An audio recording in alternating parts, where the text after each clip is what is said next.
Avi Meyers, Northtown Neighborhood News Magazine, a presentation of Sonny Hirsch and myself. We're on the web, ntnm.org. All of our shows are on YouTube. Jewish Chicago will be coming out for the start of early voting. It will have the it'll have the best judicial coverage of any of the papers. If you're a judicial candidate, please contact me, and we'll get you on the show. If you're under objection, we'll wait till the objection goes away, but hopefully most of them have been taken care of already. And if you want to participate, feel free. It's always a great thing. I'd like to introduce you to a candidate. And last time it was the hottest sub-circuit going in the 2014 elections. This time we've only got one race.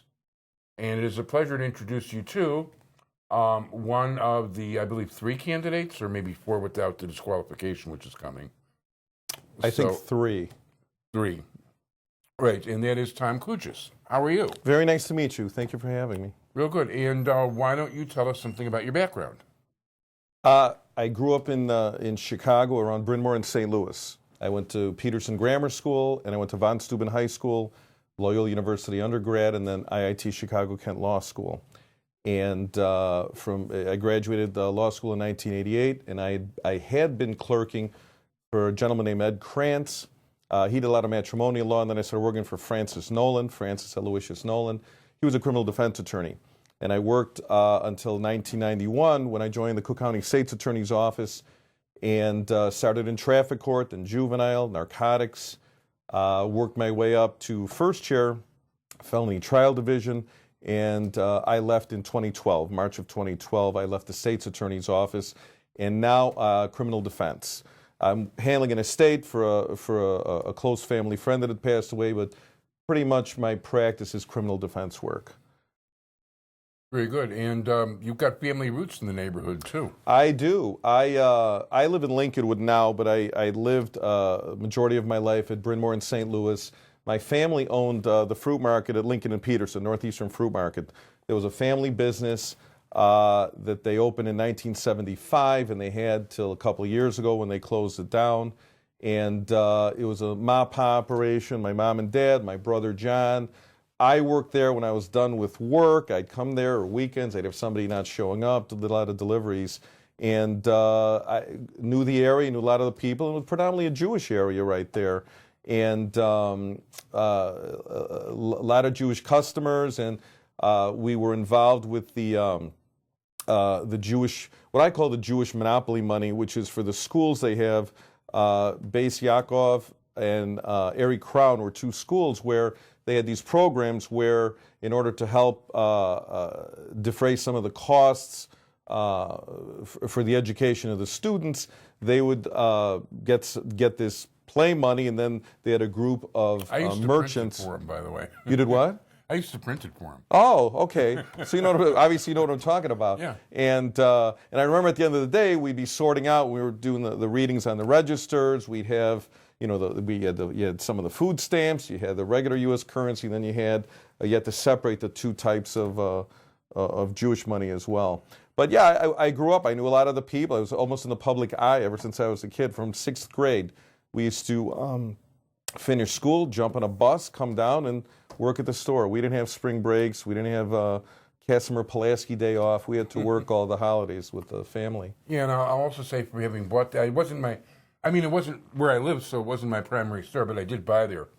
And for those of you who live in West Rogers Park, we've got a wealth of really good fruit stores. And there's also some seedy ones where you'll find flies and all sorts of other things flying around. Northeastern was one of the really good ones that always had quality produce, was always clean, and I knew I was getting decent stuff. And for those of you who don't know, I've usually got close to a couple of 100 feet of vegetables growing out back. So I know my vegetables. Oh, I know where to come now to get... Exactly. Well, good. I still have a few tomatoes left, by the way. Oh, this is good. Hopefully they're indoors now. They're indoors now. They're not going to be as tasty as they might have been a few months. If they were harvested... I picked the green ones, and some of them actually do ripen. Yeah. And it's better than the cardboard you find in the store, during the winter. But is it really as good as when they're really ripe, in August, September? Nah. Yeah, when they're vine ripened, that's when they're the best because they reach their full flavor. I could live on that stuff during that period, that's for sure. So the Ninth Sub-Circuit, where is the Ninth Sub-Circuit? Ninth Sub-Circuit predominantly covers what I tell people, Devon, North, including Evanston, Skokie, Wilmette, Lincolnwood, a portion of Morton Grove, Niles, and a portion of Wilmette, actually. And I also ran 2 years ago. I was part of when they had the 3 races 2 years ago. And but it does cut a little bit south, about 5,800 by Central Park, those areas. But to be safe, it's pretty much Devon, 6,400 North, and it covers the 50th Ward and the 49th Ward. No, definitely, and it's one of the more. It's always interesting, and hey, it's where I live, and it's where I vote. Yeah, no, it's a great place. In fact, yeah, you're within my area here. No, that's for sure. So, how do you campaign? You're not allowed to really go out and campaign like a regular candidate. No, you are not. And 2 years ago, I was quite green. I did everything on my own. And again, this time, I got my own signatures. And I drove down to Springfield, and I waited in line, and I filed them. And there are a few people that are starting to help me now as far as where I need to go and what I need to do. But I was talking to the other young man who was a campaign manager for the other candidate from 6, and I don't have the kind of funds to hire all these folks to guide me. So I've pretty much been doing it on my own. And this certainly helps, and this is, you can't beat the price. But it's effective. It's a matter of getting your name out. Yeah. No, that's true. I mean, that's what we're here for. We want people to be able to know who's running for office, because a judge can affect your life in more ways than just about anybody. I mean, you may never have to deal with anything your U.S. senator or congressman ever did. But going through a divorce, got a real estate problem on your home, your life for freedom if it's a criminal case, lawsuits. I mean, a judge can really affect your life in so many ways. It's not even funny. And as a prosecutor, we were the voice of the victims and the witnesses and their families. And as a defense attorney, you're there to make sure that the accused's rights are not trampled upon. But the judge that sits up there hears both sides, and they have to keep an open mind, and they do. You focus on the evidence at hand, and what I tell people too is, if you're accused of, God forbid, like a child rape, I don't know that you'd want to have a jury of 12 people, because you're getting 12 people that may take one look at you and hear the charges and already made up their mind. Yeah.